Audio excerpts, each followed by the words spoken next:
Good morning. It is 6:29 a.m. on Tuesday, September 19th, 2017. I'm Christiana Ellis and I just got up. This is 5 more minutes. I was just having a conversation. Actually, that's not quite true. I just saw a Twitter conversation in which I replied, Luna is all worked up about something this morning. She's just barkity bark bark bark. Luna, come. Shh, shh, shh, shh, shh. Little dog. Here. It's been a little while since the Luna guest star. Hey, Luna.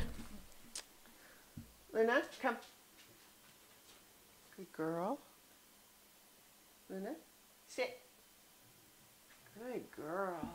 Good girl.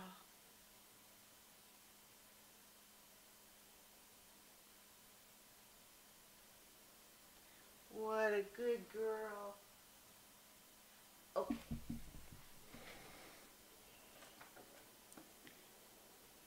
She's a cutie pie still, no question about that. Where was I? In the discussion of the movie Bridge on the River Kwai with Mike in our latest episode of Watching 100 Movies, one of the things that we talked about was the character of Saito, who is the Japanese head of the prison camp, and how he's a very well-drawn character where we really understand and to some extent can even empathize with his motivations. And there's points where he's very upset and feeling humiliated and he cries. And there's an element of human empathy to those moments where we can understand what he's feeling. But Mike was relaying how he had a conversation with someone about them describing the character as sympathetic. And there's an interesting question of a character like Saito who has understandable human emotions and reactions and motivations, and yet those motivations and reactions have driven him to take actions that kill lots of people. Even if he is doing it coming from a place of understandable human emotion, he's still a bad guy. Not even just an enemy commanding officer, but he's someone who has worked people to death, executed indiscriminately, and he's not a good guy. He violates his own rules for personal ambition. When I say his own rules, what I mean is the rules that he is legally obligated to follow. So I would not call that a sympathetic character. But it just raises the question of what we mean by that, right? What do we mean by a sympathetic character? And the reason I thought about it again today is because there's at Mikey Face.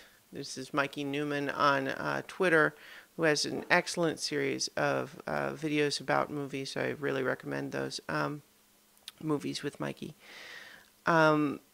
But he was having a Twitter conversation where someone apparently thought that he was too hard on the dark side of the Force as being evil, when it's not really evil. It's more nuanced than that. And he's kind of saying, yeah, those Star Wars movies are really subtle about it, aren't they? And it was just it got into the topic of how there have been some very good storytellers who tell stories from the dark side perspective, where they, humanize those characters, make us understand their motivations more.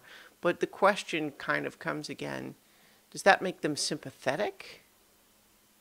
And what do we mean when we say that a, villain character is sympathetic?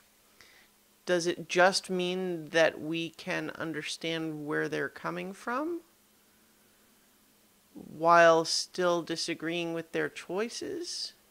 Or does it mean that we, to some extent, feel that they're actually correct?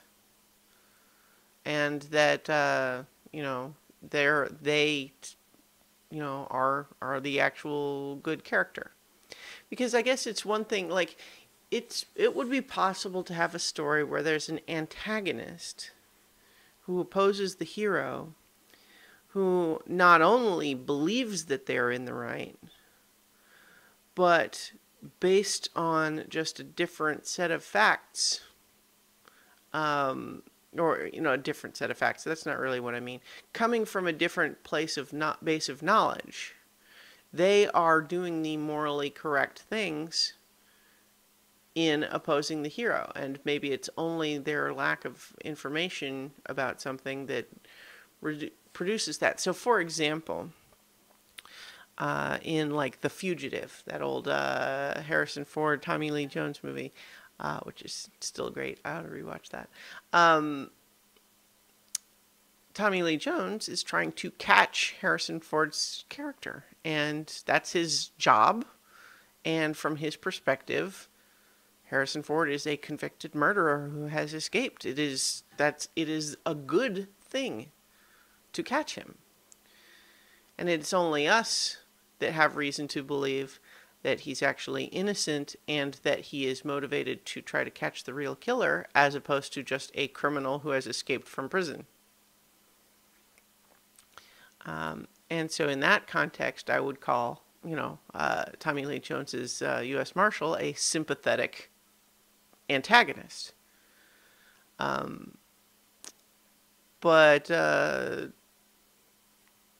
Darth Vader, see, I feel like when I think of a sympathetic character, the idea that we can psychoanalyze Anakin Skywalker, understand why he made the decisions that he made, and even to some extent empathize with those motivations, that doesn't mean we ever say that it was okay that he did what he did.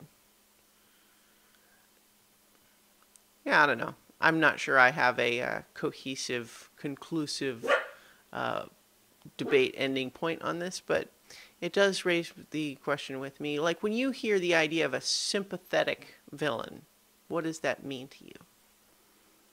Anyway, I will talk to you guys tomorrow for 5 more minutes. How about that?